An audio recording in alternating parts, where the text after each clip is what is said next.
ঠাকুর শ্রীরামকৃষ্ণদেব নরদেহ ধারণ করে লীলা করে গেছেন, আর আপামর জনসাধারণকে তিনি আলো দেখিয়েছেন অপূর্ব জ্যোতিচ্ছটায়। লোকশিক্ষা দেবার জন্যই তার এই মর্তে আগমন। রামকৃষ্ণদেব সহজ সরল ভাষায় ধর্মের ব্যাখ্যা দিয়েছেন। কথার মধ্যে অপূর্ব রস পরিবেশন করে তার বক্তব্যকে করে তুলেছেন মধুময়। শত সহস্র সরল উপমা ও রসাশ্রিত গল্পের মাধ্যমে তিনি ধর্মের ব্যাখ্যা দিয়েছেন। আধুনিক যুগে ঠাকুর শ্রীরামকৃষ্ণ দেব শুধু একজন সত্যদ্রষ্টা ঋষি নন, তিনি একজন যুগাবতার। এর আগের পর্বে আমরা উল্লেখ করেছি, ক্ষুদিরাম চট্টোপাধ্যায় ও চন্দ্রমণি দেবী বেশ কয়েকবার নানা দৈববাণী ও লীলায় বুঝতে পেরেছিলেন তাদের সংসারে পুত্ররূপে সেবা নিতে আসতে চলেছেন স্বয়ং রঘুবীর। আজ শুনুন দ্বিতীয় পর্ব। ঘরের দরজা বন্ধ করে বাইরে দোরগোড়ায় শুয়ে আছেন চন্দ্রমণি। হঠাৎ শুনতে পেলেন কোথায় যেন নুপুর বাজছে। কান খাড়া করলেন। আওয়াজ তো তার বন্ধ ঘরের মধ্যে। স্বামীকে বললেন এই নুপুর গুঞ্জনের কথা। ক্ষুদিরাম বললেন গোকুলচন্দ্র আসছেন। একদিন মনে হলো চন্দনের গাঢ় গন্ধ পাচ্ছেন চারদিকে। বাড়িতে থাকবার মতো দুখানি চালা ঘর, তাছাড়া রান্নাঘর, ঠাকুর ঘর আর ঢেঁকি ঘর। ঢেঁকি ঘরেই আঁতুর পড়বে বলে ঠিক হয়েছে। ঘরে একদিকে ধান ভানবার একটা ঢেঁকি আর ধান সিদ্ধ করবার একটা উনুন। রাত ফুরুতে তখনও আধ দণ্ড বাকি। চন্দ্রমণির ব্যথা উঠল। ধনী তাকে নিয়ে এলো ঢেঁকশালে, শুইয়ে দিল মাটির উপর। দেখতে দেখতে প্রসব হয়ে গেল। যা অনুমান করা গিয়েছিল, পুত্র। নরবেশে পরম পুরুষই এসেছেন, প্রতিশ্রুত, প্রতিমূর্তি। ধনী সাহায্য করতে গেল প্রসূতিকে, কিন্তু একই সর্বনাশ। ছেলে কই? কই সেই নবকলেবর? চকা হরিণের মতো ছটফট করে উঠল ধনী। কাঁপা হাতে বাতির সলতে বাড়িয়ে দিলে। ছেলে কই? দেখা দিয়েই অন্তর্হিত হয়ে গেল নাকি? ও মা, দেখেছো? পিছল মাটিতে হুড়কে হুড়কে ধান সেদ্ধ উনুনের মধ্যে গিয়ে ঢুকেছে। উনুনে আগুন নেই এখন, কিন্তু ছাই আছে গাদি করা। আল গোছে ধনী ছেলেকে টেনে নিলে কোলে। ছাই মাখা ছেলে, ভাস্বর ভস্য ভূষণ। ও মা, কত বড় ছেলে! প্রায় 6 মাসের ছেলের মতো। ধনী নাড়ে চাড়ে আর ঘুরিয়ে ঘুরিয়ে দেখে। খালি গা, অথচ মনে হয় যেন কত মণিরত্ন পড়ে আছে। দ্বিতীয়া তিথি, কিন্তু মনে হয় যেন অদ্বিতীয় চাঁদ। বাংলা 1242 সনের 6ই ফাল্গুন, ইংরেজি 1336 খ্রিস্টাব্দের 17ই ফেব্রুয়ারি, শুক্লপক্ষ, বুধবার, ব্রাহ্ম মুহূর্ত। ছেলে কোলে নিয়ে বসে একদিন রোদ পোয়াচ্ছেন চন্দ্রমণি। হঠাৎ মনে হলো কোল জুড়ে যেন তার পাথর পড়ে আছে, ভার যেন বইতে পারছেন না। এ কি হলো বলো দেখি? কি আবার হবে? বিশ্বম্ভরের ভর হয়েছে ছেলের উপর। অসহ্য। কোল থেকে ছেলে নামিয়ে নিয়ে কুলোর উপর শুইয়ে দিলেন চন্দ্রমণি। শিশুর ভারে কুলো চড়চড় করে উঠল। কুলো ভেঙে যাবে নাকি? ব্যাকুল হাতে চন্দ্রমণি ছেলেকে আবার কোলে তুলতে গেলেন। ছেলে নিশ্চল, পাষাণ।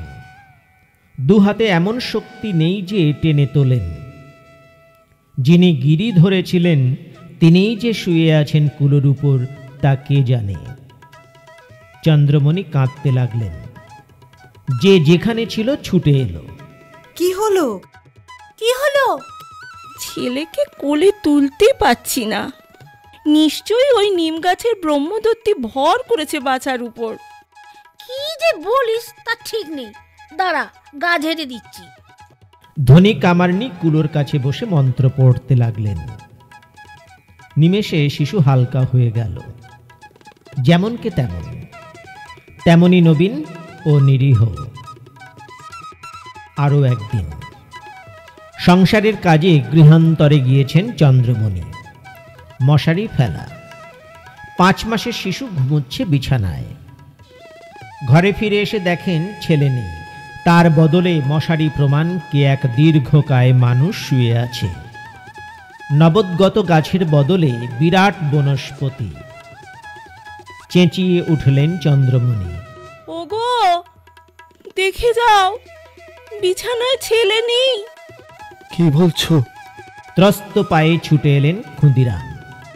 দেখো এসে, বিছানায় বাছার বদলে কে শুয়ে আছে। দুজনেই তাকালেন মশারির দিকে। কই, তাদেরই সেই শিশুই তো শান্তিতে শুয়ে আছে, হাত পা নেড়ে খেলা করছে আপন মনে। এ কি খেলা? এই যে দেখলাম মহাকায় মানুষ, আবার এই দুধের ছেলে। সব শুনে গম্ভীর হলেন ক্ষুদিরাম। বললেন, কাউকে কিছু বলো না। 6 মাসে পা দিল শিশু। ছেলের মুখে ভাতের জোগাড় করতে হয় এবার। বেশি জাঁকজমক করবার অবস্থা কই, কোনো রকমে রঘুবীরের প্রসাদী ভাত মুখে দিয়েই নিয়ম রক্ষা করতে হবে। কিন্তু পাড়ার লোকেরা নাছোড়বান্দা, এমন রাজ্যেশ্বর ছেলে ভোজ দাও।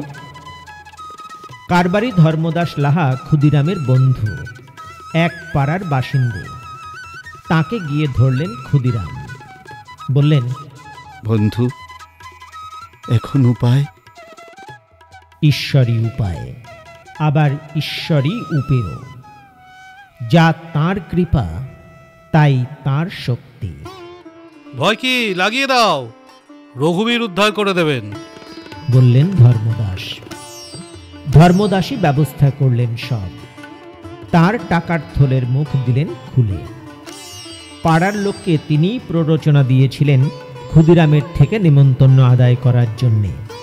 আবার তিনিই সব জোটপাট করলেন। এপাড়া ওপাড়া কাকে ছেড়ে কাকে বলবেন, গাঁকে গাঁ 16 আনারই আসন পড়ল। জীবের মধ্যে যে শিব আছে, নিঃস্ব নির্ধনের মধ্যে যে নারায়ণ, সেও তো আরাধনীয়, সেও তো সেব্য পূজ্য। কি নাম রাখবে শিশুর? এ আবার জিজ্ঞাসা করো কেন? গয়াধামে গিয়ে গদাধর পেলাম, এ সেই গদাধর, গয়া বিষ্ণু। ডাকনাম? আদর করে গদাই বলে ডাকেন বাপ মা, ডাকে ধনী কামারনি। দিনে দিনে বাড়ছে গদাধর, বড়সড় হয়ে উঠছে। চন্দ্রমণি তাকে মাঝে মাঝে ধুতি পরিয়ে দিচ্ছেন।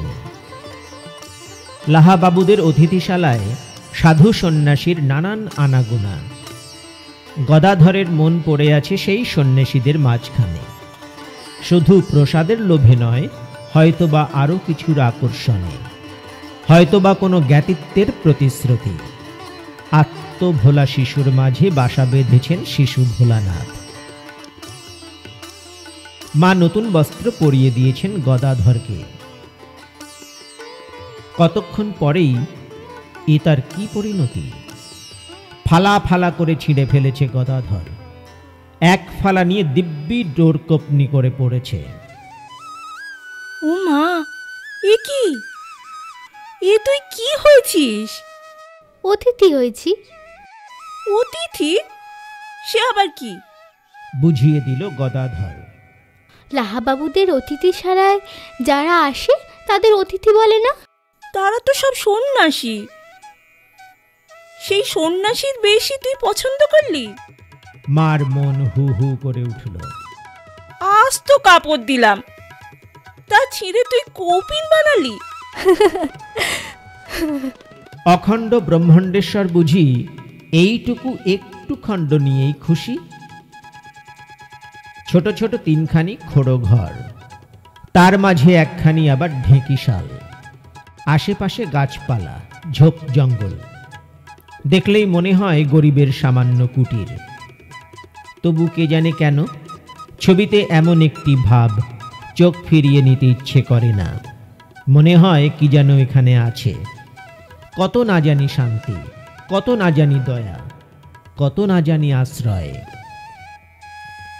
পথ দিয়ে যেতে যেতেও দাঁড়িয়ে যায় লোকেরা, ভাবে, কেন ভাবে কে বলবে? ওইখানে গেলে যেন তৃষ্ণার জল মিলবে, মিলবে যেন সমস্ত অসুখের আরোগ্য। ওইখানে আছে কে? ও কার বাড়ি? ও কি কোনো মুনি ঋষির আশ্রম? নমস্কার, অমৃত সুধায় আপনাদের সকলকে স্বাগত জানাই। আমরা এই চ্যানেলের মাধ্যমে আপনাদের সামনে উপস্থাপন করব বিভিন্ন দেবদেবী, অবতার, মহাপুরুষ, সাধক সাধিকা, সাধু সন্তদের জীবনগাথা, বিভিন্ন ধর্মীয় স্থান মাহাত্ম্য, দিন মাহাত্ম্য, আমাদের দৈনন্দিন জীবনে পালনীয় নানা আচার অনুষ্ঠানের গুরুত্ব ও তাৎপর্য। আপনাদের কাছে একটি অনুরোধ, আমাদের এই প্রয়াস আপনাদের ভালো লাগলে পোস্টটিতে লাইক, কমেন্ট করবেন এবং শেয়ার করতে ভুলবেন না। যারা এখনও সাবস্ক্রাইব করেননি বা আমাদের চ্যানেলে নতুন এসেছেন, তাদের কাছে অনুরোধ, আমাদের চ্যানেলটিকে সাবস্ক্রাইব করে আমাদের উৎসাহিত করবেন, আরও অনেকটা পথ চলতে আমাদের সাহায্য করবেন।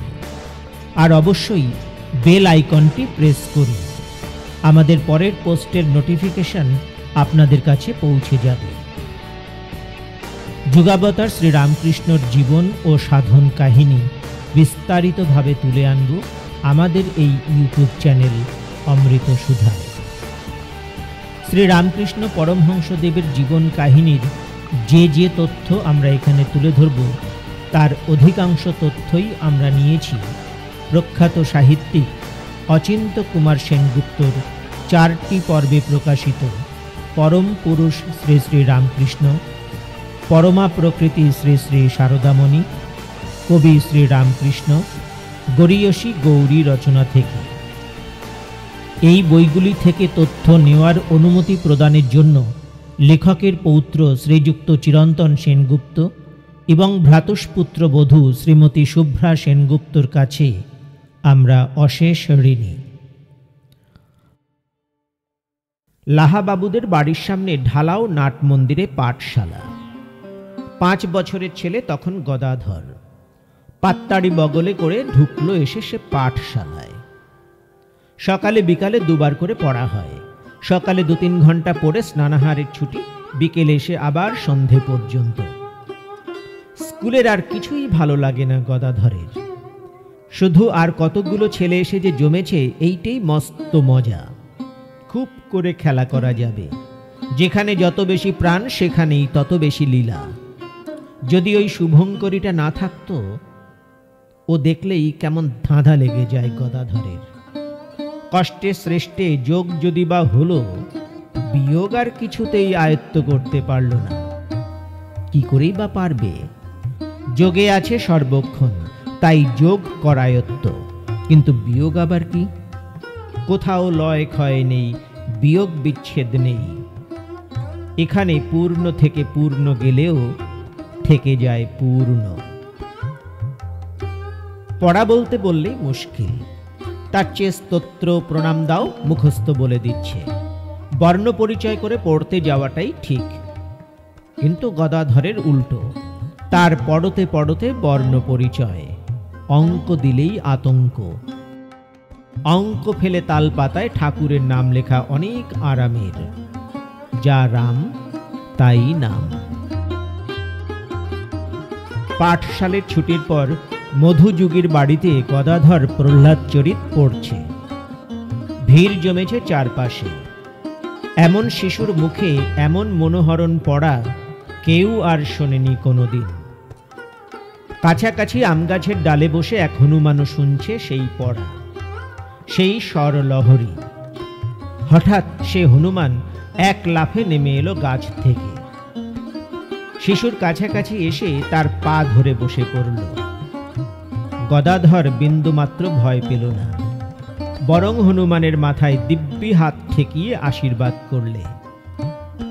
হনুমান যেন চিনতে পেরেছে রামচন্দ্রকে। প্রণামের বিনিময়ে আশীর্বাদ নিয়ে এক লাফে আবার নিজের জায়গায় চলে গেল।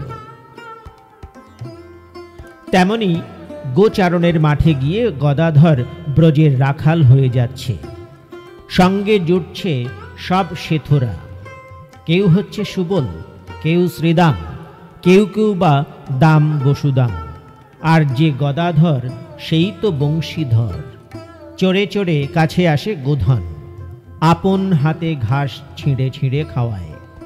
কখনো বা লাফিয়ে লাফিয়ে দোল খায় গাছের ডালে, কখনো বা পাড়ে কাপড় ছেড়ে রেখে ঝাঁপিয়ে পড়ে পুকুরে, কোঁচড়ে করে মুড়ি খায়, খেতে খেতে নাচে হাসে। একদিন তেমনি বাড়ুজ্যে বাগানের মাঠে গরু চড়াচ্ছে সকলে। হঠাৎ গদাধর বললে, আয় আয়, সবাই মিলে আজ মাথুর গান গাই। গাইবি? সবাই এক বাক্যে রাজি। গাছের তলায় যাত্রা আরম্ভ হয়ে গেল। আজ কৃষ্ণ নেই, আজ রাধিকা, আজ কৃষ্ণকান্ত বিরহিণী। কৃষ্ণ দেখেছিস এতদিন, আজ দেখ রাই কমলিনীকে। মাথুর বিরহের গান ধরল গদাধর। সৃষ্টির মহামৌনের মাঝে যে শাশ্বত কান্না প্রচ্ছন্ন হয়ে আছে, আপন হৃদয় নিংড়ে তা উৎসারিত করে দিল। কোথায় কোথায় তুমি কৃষ্ণ? কোথায় হে তুমি পরমতম আকর্ষণীয়? কবে আমার এই ক্ষুদ্র স্ফুলিঙ্গ মিলবে গিয়ে তোমার নির্বিকল্প নির্বাণহীনতায়? গাইতে গাইতে আচ্ছন্ন হয়ে পড়ল গদাধর। বাহ্য চৈতন্য রইল না। শেথরা অস্থির হয়ে পড়ল। কেউ গায়ে ঠেলা দেয়, কেউ চোখে মুখে জল ছিটোয়, কেউ বা কি করবে বুঝতে না পেরে কাঁদে। কে একজন হঠাৎ কানের কাছে মুখ এনে বলে, কৃষ্ণ কৃষ্ণ হরে হরে, কৃষ্ণ কৃষ্ণ হরে হরে। যে নামে অজ্ঞান সেই নামেই আবার জ্ঞান, যে নামে বৈরাগ্য সেই নামেই আবার প্রেম। প্রাণকর কৃষ্ণ নাম শুনে উঠে বসল গদাধর। কোথায় কৃষ্ণ? চারপাশে সব বালক বন্ধুর দল। এই তো তোরাই কৃষ্ণ, তোরাই কৃষ্ণ, সমস্ত সংসারই কৃষ্ণময়। এইসব খেলাধুলোতেই গদাধরের কেরামতি। লেখাপড়ায় মন যেন থাপাতে না, আর অঙ্ক তো ডাঙস উঁচিয়ে আছে। তার চেয়ে গাঁয়ের কুমোররা যেমন মাটির তাল ছেনে মূর্তি গড়ছে, তার সঙ্গে ভিড়িয়ে দাও। গদাধর পয়লা নম্বরের কারিগর। যদি বলো তো পট এঁকে দিতে পারে ওস্তাদ পটুয়ার মতো। পুজোয় বসেছেন ক্ষুদিরাম। সামনে শান্ত সৌম্য রঘুবীরের মূর্তি, পাশে নানান রকম উপকরণ, তার মধ্যে একগাছি ফুলের মালা। ঠাকুরকে স্নান করিয়ে রেখে চোখ বুজে তাঁর ধ্যান করছেন ক্ষুদিরাম। সেই স্নাত অঙ্গের পুণ্য স্পর্শের স্বাদ কল্পনা করছেন। ধ্যানে ক্রমশই অতলায়িত হয়ে যাচ্ছেন। সারা নেই, স্পন্দন নেই, সে এক সীমাহীন সমাধি। গদাধরের বড় স্বাদ ওই চিকন গাঁথন ফুলের মালাটি গলায় পড়ে। অমনি তুলে নিয়ে গলায় দিয়ে পালিয়ে গেলে চলবে না। নয়নরোচন রঘুবীর সাজতে হবে। শিলামূর্তির পাশে বসে পড়ল গদাধর। চন্দনের বাটি থেকে চন্দন নিয়ে মাখলে সারা গায়ে। থালার থেকে মালা তুলে নিয়ে নিজের গলায় দুলিয়ে দিলে। বললে বাবাকে উদ্দেশ্য করে, চোখ মেলো, রঘুবীরকে দেখো, দেখো কেমন সেজেছে আজ রঘুবীর। ধ্যান ভেঙে গেল ক্ষুদিরামের। চোখ মেলে দেখলেন সামনে গদাধর বসে।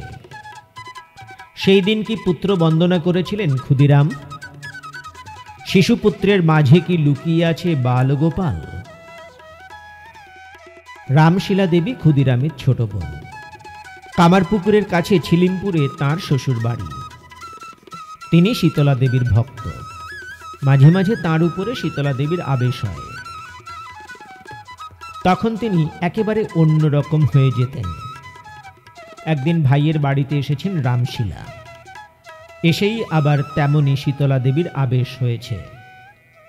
সবাই ভয়ে তটস্থ, কি করে কি হবে কিছু বুঝতে পারছেন না। কিন্তু গদাধরের এক রতি ভয় নেই। খুঁটে খুঁটে দেখছে পিসিমার ভাব, যাকে এরা বলছেন ভাবান্তর। চমৎকার অবস্থা তো, যেন অন্য কোথাও দেশ বেড়াতে যাওয়া। কে যেন দিব্যি ঘাড়ে ধরে 3 ভুবন ঘুরিয়ে নিয়ে বেড়াচ্ছে। সবাই ত্রস্ত ব্যস্ত, কিন্তু গদাধর প্রসন্ন মুখে বলছে, পিসিমার ঘাড়ে যে আছে সে যদি আমার ঘাড়ে চাপে তো বেশ হয়। সেদিন কি সেই তবে প্রথম ঘাড়ে চাপল গদাধরের?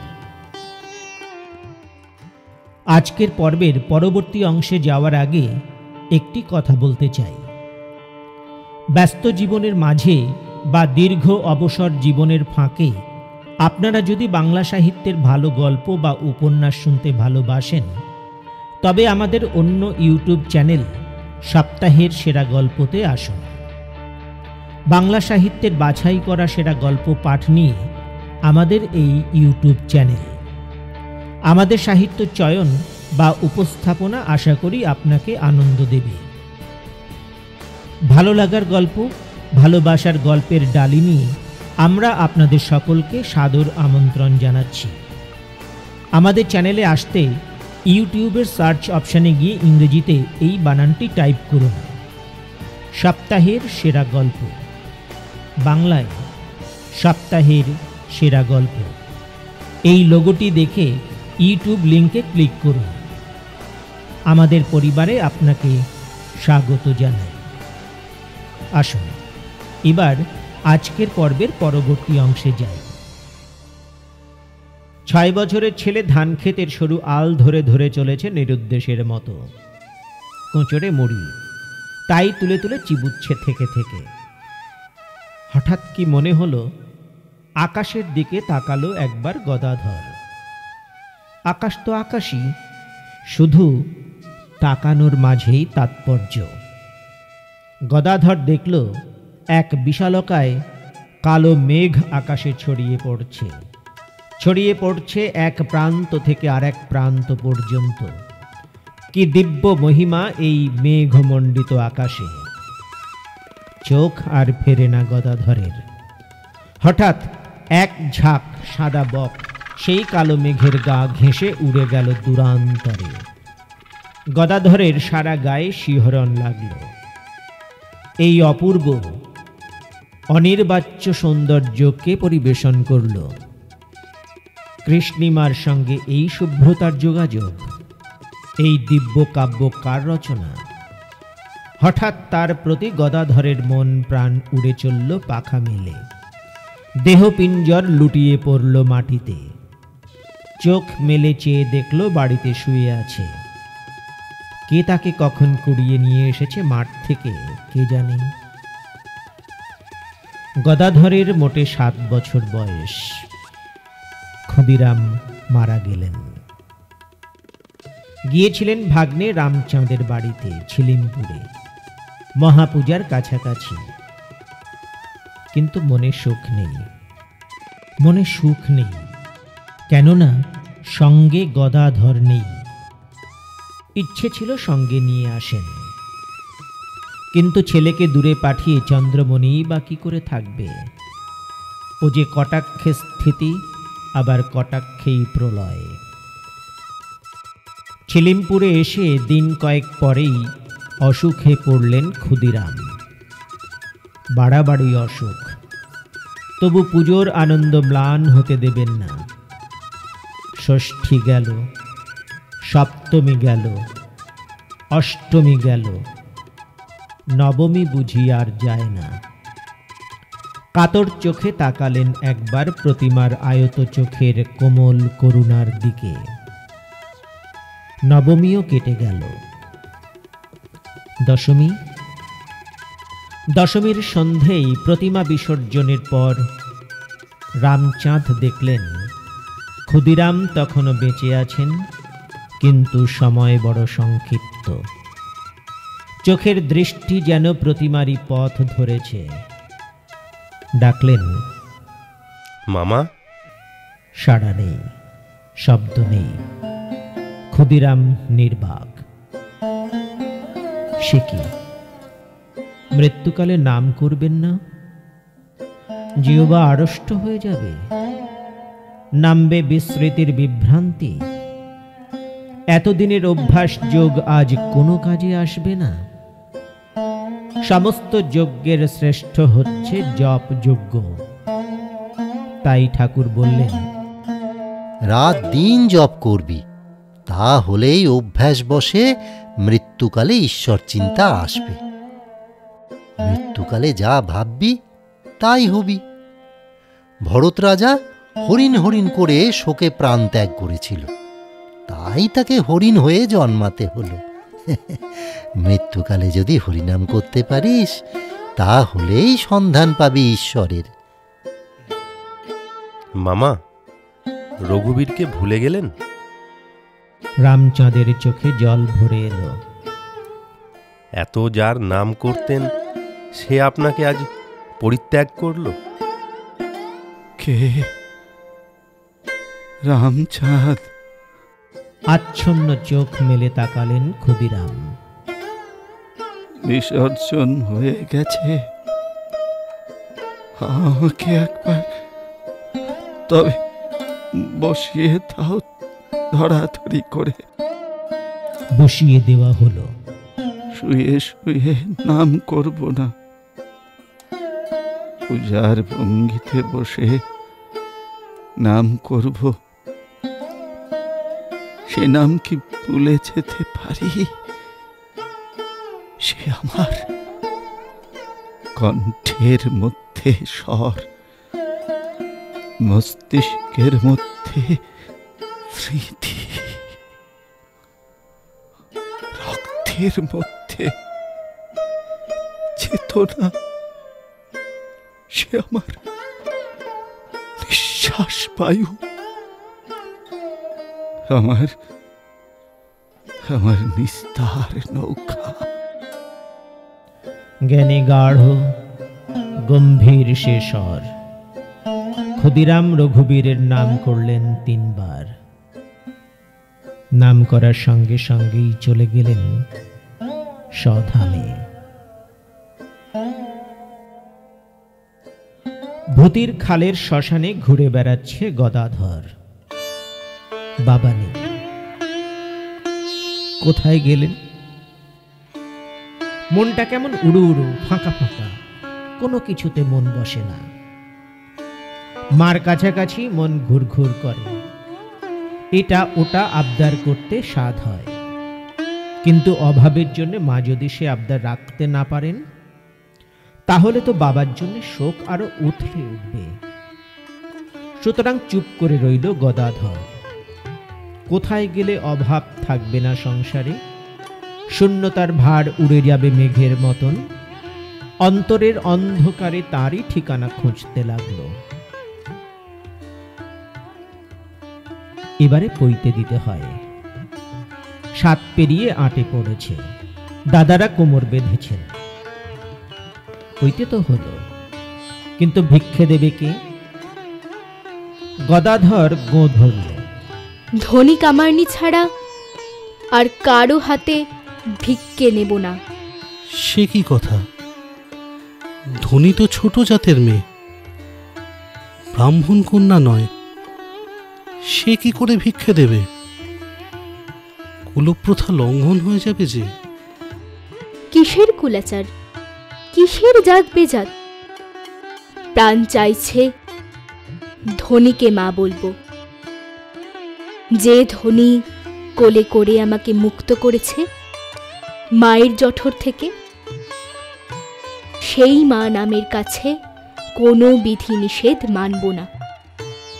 তোমরা তোমাদের বামনাই নিয়ে থাকো, আমি না খেয়ে উপোস করে থাকব। এই দরজায় খিল দিলাম। কতজনের কত কাকুতি মিনতি, তবু দরজা খোলে না গদাধর। বালক অথচ বিপ্লবী গদাধর। শেষকালে রামকুমার বললেন, বেশ, ধনী কামার নিয়ে ভিক্ষে দেবে। দরজাটা খোল, কুলাচার নষ্ট হয় হোক, তবু তোকে উপসী দেখতে পারবো না। প্রসন্ন সূর্যের মতো দরজা খুলে দিল গদাধর। ধনী কামারনি ভিক্ষে দিল। করে রাড়ি, নিঃসন্তান, কিন্তু মহাভাগ্যবতী। ত্রিভুবনে যিনি ভিক্ষে দিয়ে বেড়ান, তাকেই কিনা সে ভিক্ষে দিলে। আনুড়ে বিশালাক্ষী বা বিশলক্ষীর থান। কামারপুকুর থেকে মাইল 2 দূরে আনুড়, মাঝখানে খোলা মাঠ। ধর্মদাস লাহার বিধবা মেয়ে প্রসন্ন পূজায় চলেছে, সঙ্গে গ্রামের আরো অনেক মেয়ে। হঠাৎ কোত্থেকে গদাধর এসে বললে, আমিও যাব। তুই যাবি কি রে? এতটা মাঠ ভাঙা পথ হাঁটবি কি করে? কিন্তু গদাধরের মুখের দিকে চেয়ে মুখের কথা মুখের মধ্যেই আটকে রইল। মন্দ কি, যাক না সঙ্গে। ফেরবার সময় যদি খিদে পায়, সঙ্গে দেবীর প্রসাদ থাকবে, দুধ থাকবে, তাই খাবে আর কি।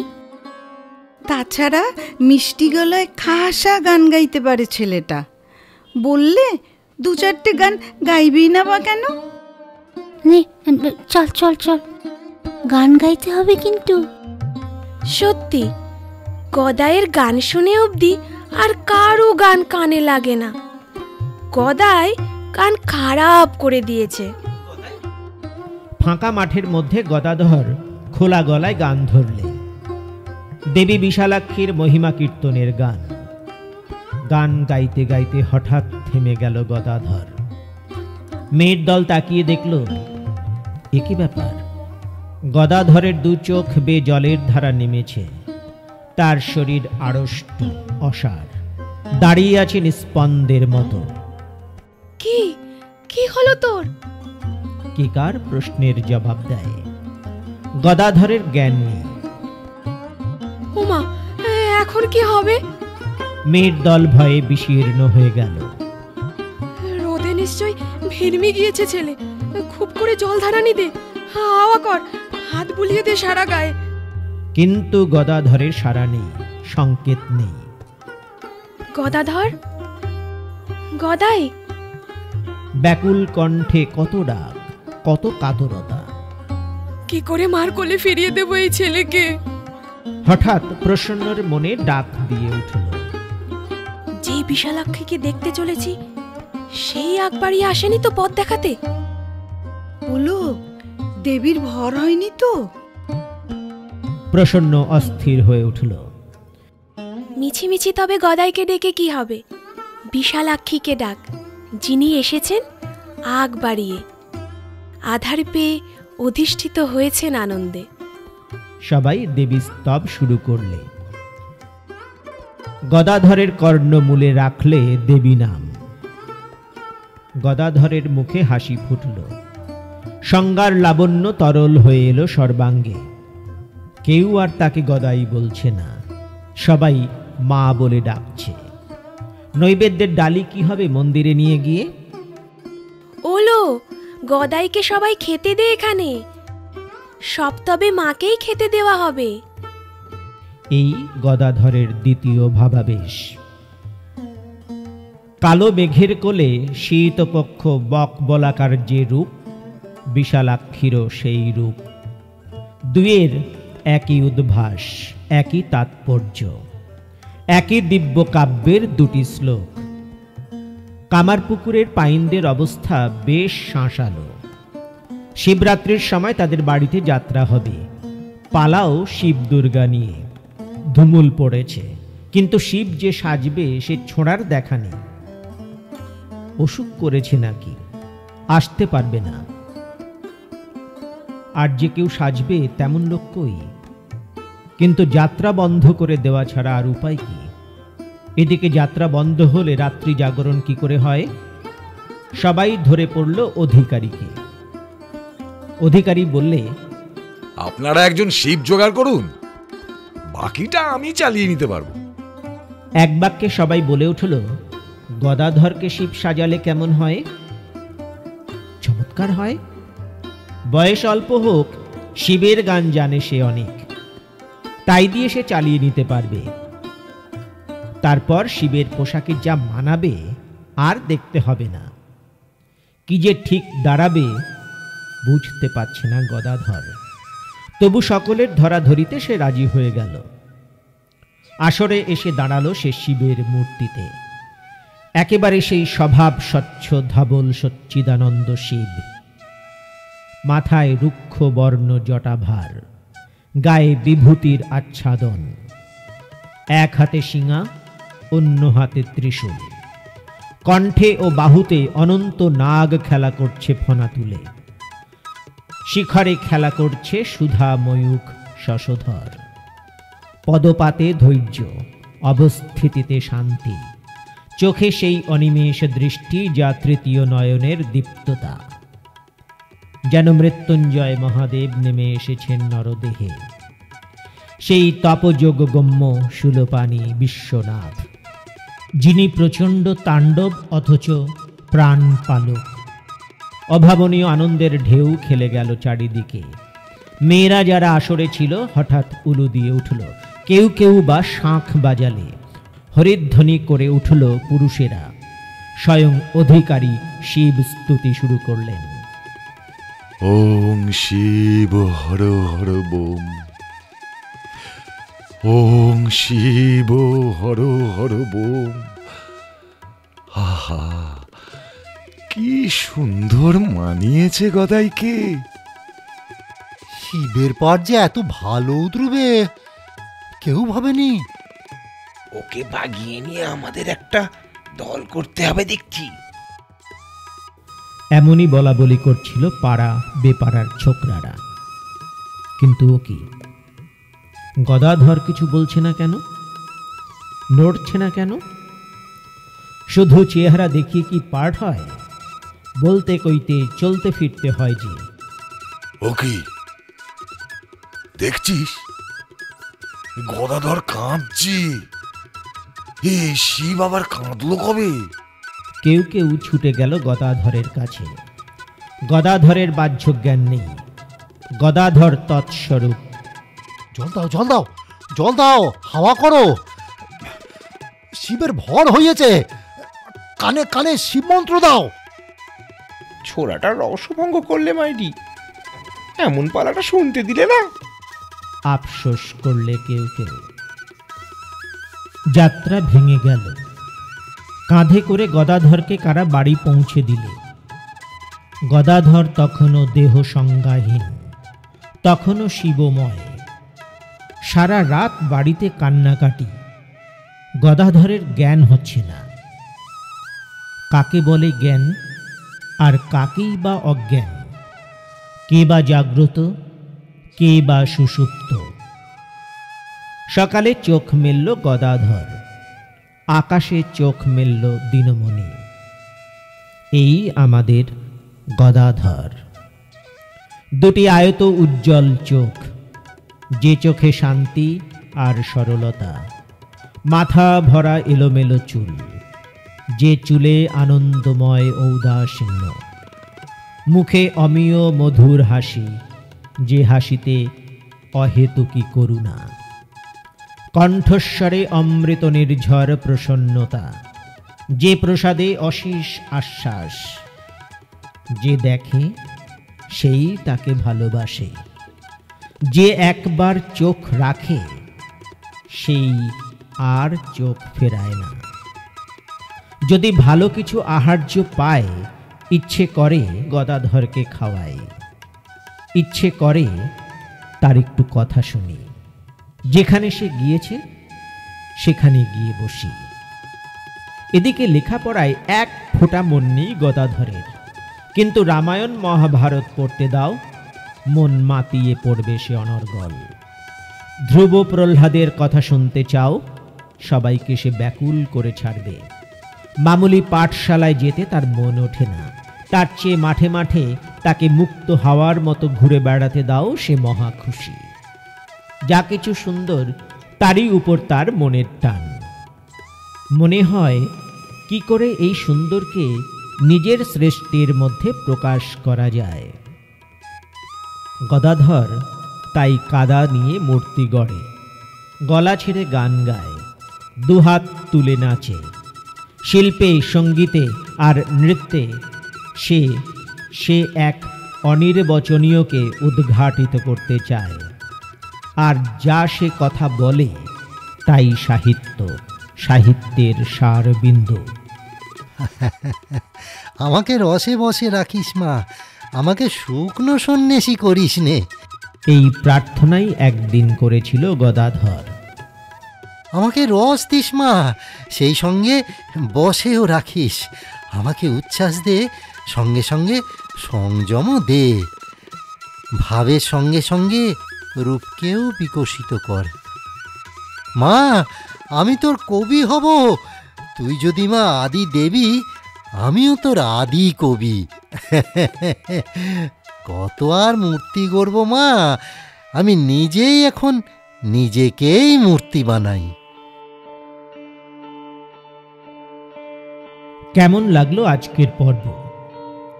আমাদের এই প্রয়াস আপনাদের ভালো লাগলে পোস্টটিতে লাইক, কমেন্ট এবং শেয়ার করতে ভুলবেন না। যারা এখনও সাবস্ক্রাইব করেননি বা আমাদের চ্যানেলে নতুন এসেছেন, তাদের কাছে অনুরোধ, আমাদের চ্যানেলটিকে সাবস্ক্রাইব করে আমাদের উৎসাহিত করবেন, আরও অনেকটা পথ চলতে আমাদের সাহায্য করবেন।